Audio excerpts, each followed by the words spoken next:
Hi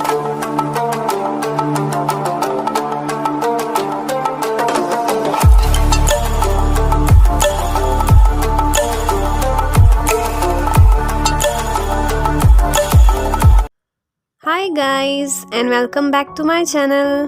friends, मैं आज explain करने जा रही हूँ एपिसोड नंबर 8 को। और अगर आपने इस सीरीज़ की पिछली वीडियोस को नहीं देखा तो आई सजेस्ट ज़रूर देख लें। लिंक आपको डिस्क्रिप्शन बॉक्स और कमेंट सेक्शन में भी मिल जाएगा।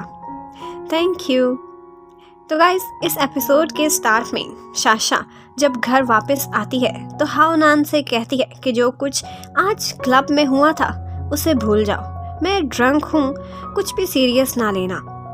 शाशा अब उस बेचारे की सच्ची भावनाओं से खिलवाड़ कर रही थी। जब डैड देखते हैं कि आज शाशा ड्रंक होकर घर आई है तो वो सोचने लगते हैं कि मेरा सेक्रेटरी किसी काम का नहीं, उससे ये प्रॉब्लम हैंडल ही नहीं हो रहा। फिर अगली सुबह सुबह कुछ लोग घर के बाहर बिंग पर अटैक कर देते हैं और ये सारा कुछ डायरेक्टर टाई का सेक्रेटरी करा रहा था ताकि वो बिंग को डरा सके। ऊपर से श्याओशी ये सारा कुछ देख लेती है और वो आकर बिंग को उन गुंडों से बचाती है। सेक्रेटरी देखकर सोचता है कि इस लड़की की मार्शल आर्ट स्किल्स सच में बहुत इम्प्रेसिव है। उसने श्याओ को फाइट करते हुए आज पहली दफा देखा था। बिंग कुछ घायल हो गया था। वो कहता है, मुझे पता है कि ये सब किसने कराया है। अब वो गुस्से में सीधा शाशा की क्लास में जाता है। वो उसे घायल देखकर एकदम हैरान रह जाती है, लेकिन बिंग कहता है, बता देना अपने डैड को कि मैं हार नहीं मानूंगा, मैं श्याओ का घर छोड़कर नहीं जाऊंगा। वहां पर पीछे पीछे अब श्याओ भी आ गई थी। वो कहती है कि तुम्हें कब से मेरा घर इतना पसंद आ गया।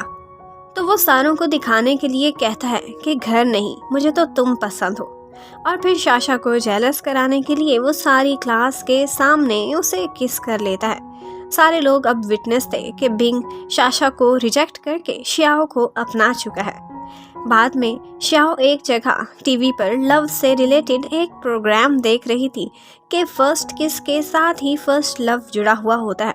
वो सोचती है कि मेरे भी तो सपने थे कि मेरी लाइफ में कोई आएगा जिसे मैं लाइक करती होंगी और तभी किसी रोमांटिक मोमेंट पर मेरी फर्स्ट किस होगी। लेकिन ये सारे सपने अब बिंग ने चिकनाचूर कर दिए हैं।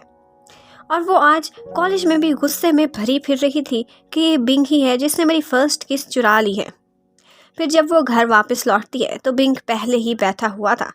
मिन और रुई आज दरवाजे से लगकर उनकी बातें सुनने लगते हैं।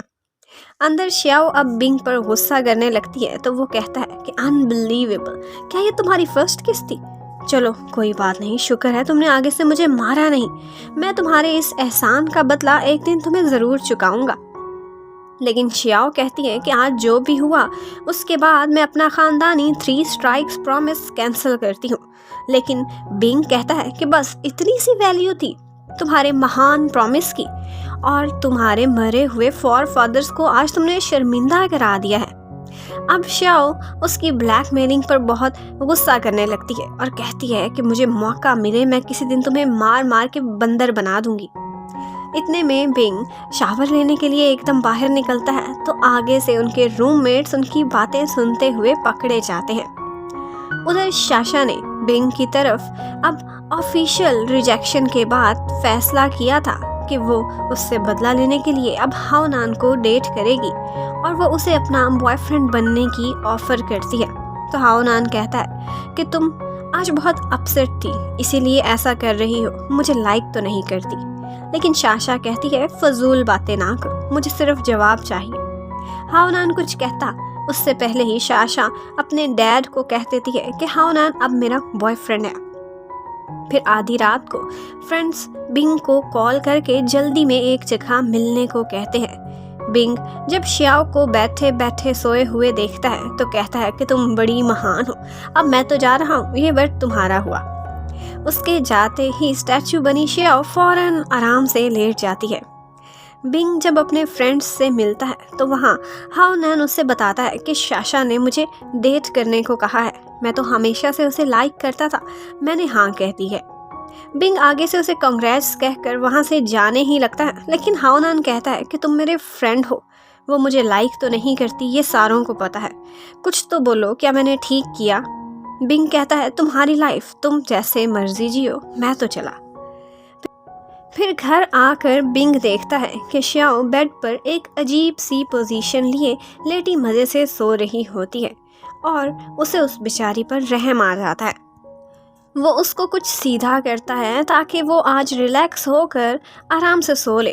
वो सोचता है कि ये बेचारी फजूल में मेरी लड़ाइयों के चक्रों में फंस के रह गई है, आराम से सो भी नहीं पाती। चलो आज रात इसे सुकून से सोने देता हूँ, ये भी तो मेरी वजह से कितना कुछ सह रही है।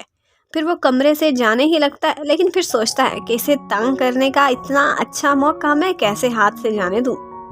फिर अगली सुबह शाशा ने अब सारों के सामने हाओनान को अपना बॉयफ्रेंड अनाउंस कर दिया था। उधर श्याओ आज स्कूल में लेट हो रही थी तो मुंह धोए बगैर ही जाने लगती है, लेकिन उसे नहीं पता था कि कल रात बिंग ने उसके फेस पर पेंट से मूंछें भी बना दी थी और अब वो नोट करती है कि हर कोई उसे देखकर हंस रहा है। वो फिर मिरर में जाकर जब अपनी मूंछें देखती है तो उसे पता चल जाता है कि ये बिंग का ही कारनामा है और वो गुस्से से अब दरो दीवार को भी हिलाने लगती है। आज जियान बिंग से जाकर कहता है कि ये आजकल तुम क्या हरकतें कर रहे हो, तुम सारों की जिंदगियों से खिलवाड़ कर रहे हो। ये ना हो कि इस खेल में सबसे ज्यादा तुम्हारा अपना ही नुकसान हो जाए। और फिर वो कुछ गुस्सा करके वहां से चला जाता है। उधर शाशा आज क्लास में हाओनान के साथ बैठती है और सबके सामने बिल्कुल उसको एक बॉयफ्रेंड की तरह ट्रीट करने लगती है। हाओनान सोचता है कि काश ये सारा कुछ तुम दिल से करती, दिखावे के लिए नहीं। आज हाओ शोए श्याओ को कॉलेज के कुछ क्लब्स का विजिट कराती है।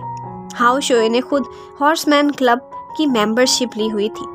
वहाँ पर कुछ मीन सी गर्ल्स आकर श्याओ को तंग करने लगती हैं कि क्या तुम इतने एक्सपेंसिव क्लब की मेंबर बन सकती हो, अफोर्ड कर लोगी, और वो बेचारी शर्मिंदा हो जाती है।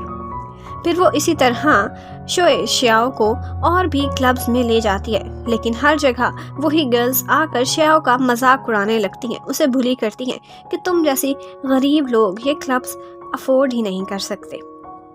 फिर नेक्स्ट श्याओ को एक लव क्लब नजर आता है जो कि उस जैसे गरीब लोगों के लिए ही था। वो फौरन से उस क्लब को ज्वाइन कर लेती है और फिर उसे पता चलता है कि इस क्लब ने एक ऑर्फनेज के लिए फंड रेजिंग का टास्क रखा हुआ था। उधर शाम को घर लौटते हुए शाशा हाओनान को बिल्कुल एक बॉयफ्रेंड की तरह सी ऑफ करती है और फिर उसके सामने खुश होने का नाटक भी करती है, लेकिन असल में तो वो उसे लाइक करती ही नहीं थी और ये नाटक उसे अंदर ही अंदर और भी तकलीफ दिए जा रहा था। जबकि श्याओ आज घर पर बिंग को लव क्लब के लिए डोनेशंस करने को कहती है, लेकिन उसे ये सारा कुछ फजूल काम कर लग रहा था। श्याओ सारों को समझाती है कि लव क्लब ही कॉलेज का सबसे मीनिंगफुल क्लब है। श्याओ बिंग से कहती है कि तुमने कल वाले वाकये पर मुझे बदला चुकाने का वादा भी तो किया था, लेकिन बिंग मुकर जाता है। कहता है, मैं नहीं मानता कि मैंने तुम्हारी फर्स्ट किस चुराई है, तुम्हारे पास क्या सबूत है कि वही फर्स्ट किस थी। यहाँ पर मिन बिंग से कहती है कि अगर कभी श्याओ से तुम्हारा ब्रेकअप हो जाए तो प्लीज मुझे जरूर याद रखना। आज रात हाओनान का ड्रंक होकर बुरा हाल हुआ था। बिंग भी उसे देखने के लिए आता है। एक्चुअली वो शाशा का बॉयफ्रेंड बनने पर खुशी से पागल हुए जा रहा था और वो ड्रंक होकर बिंग और श्याओ के रिलेशनशिप के बारे में फजूल से क्वेश्चंस भी करने लगता है। ये सुनकर जियान अपसेट हो जाता है। बिंग से पूछता है, सच बताओ, क्या तुम वाकई श्याओ को लाइक करते हो क्या? लेकिन बिंग उसको कोई भी जवाब दिए बगैर वहाँ से चला जाता है। अब श्याओ ने फिर से वही रंग बिरंगी सी सॉक्स ले ली थी और वो एक अजीब सी पोजीशन में सुबह सुबह सो रही होती है और बिंग उसे पागल कहकर कॉलेज के लिए निकल जाता है। उसके जाते ही थोड़ी देर बाद डैड बिंग वहाँ आते हैं। श्याओ उन पर अटैक ही करने लगती है तो वो बताते हैं कि मैं बिंग का डैड हूँ और फिर वो उसे कहते हैं कि ये पैसे लो और मेरे बेटे की लाइफ से दफा हो जाओ। ये सुनकर श्याओ उन्हें निकल जाने को कहती है और जब वो उनको उनके पैसे वापस कर रही होती है तो बॉडीगार्ड्स उसे पकड़ लेते हैं। एंड उसी टाइम पर बिंग घर में एंटर होता है और फिर वो श्याओ को कहता है कि इस घर से इनको तुमने बाहर क्यों नहीं निकाला। तुम इनकी फजूल बातें सुनती रही, तुम्हें नहीं सुनना चाहिए। और फिर डैड बिंग से कहते हैं कि तुम्हारे इसी एटीट्यूड की वजह से टाई ग्रुप ने अब हमसे सारे बिजनेस रिलेशन और कॉन्ट्रैक्ट ख़त्म कर दिए हैं। मेरे बिजनेस को बहुत नुकसान पहुंच रहा है। मैं आखिर तुम्हारा पिता हूँ, कुछ तो मेरी बात सुनो। मैंने क्या बुरा किया है तुम्हारे साथ, क्या कसूर है मेरा। तो बिंग कहता है, बताऊं क्या किया है आपने। मेरी मॉम आपकी वजह से मरी है। आपको क्या लगता है कि मुझे किसी ने कुछ नहीं बताया था? मैं बच्चा था, लेकिन मॉम क्यों तड़पी। उन्होंने मरने से पहले मुझे हर बात बता दी थी और मुझे ये कहा था कि मैंने रोना नहीं बल्कि बड़े होकर इन सारों से बदला लेना है जिन्होंने उन्हें इस हाल तक पहुंचाया था। श्याओ भी हैरान खड़ी ये सारी बातें सुनती रहती है और वो दोनों बाप बेटा आपस में लड़ते रहते हैं। फिर वापस जाते हुए गाड़ी में डैड की तबीयत कुछ ख़राब होने लगती है।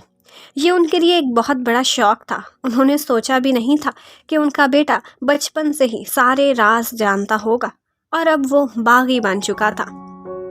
पीछे घर पर श्याओ बिंग को परेशान देखती है, उसे कुछ तसल्ली देने की कोशिश करती है, लेकिन फिर कुछ भी ठीक से नहीं बोल पाती तो वहाँ से जाने लगती है।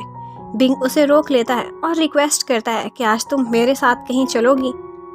फिर वो उसको अपने साथ लेकर अपनी मॉम की कब्र पर जाता है। कुछ देर उनसे बातें करता है और बाद में श्याओ उससे पूछती है कि सच सच बताओ, तुमने उस रात चैरिटी पार्टी में मुझे इतना तैयार करा के साथ क्यों इनवाइट किया था। तो बिंग सीधा जवाब देने की बजाय उससे कहने लगता है कि तुम उस दिन बहुत सुंदर लग रही थी। श्याओ बात बदलने के लिए कहती है कि देखो, हम दोनों एक दूसरे को लाइक तो करते नहीं और ना ही हमारे रिश्ते का कोई फ्यूचर है, तो तब तुम इस नाटक को सबको कैसे हैंडल करोगे। बिंग जवाब नहीं देता बल्कि उसका थैंक्स करता है कि तुमने अपना प्रॉमिस निभाने के लिए इतना कुछ किया। आजकल तुम जैसे लोग नहीं होते। श्याओ फिर उल्टा सवाल करती है कि तुमने उस दिन मुझे किस क्यों की।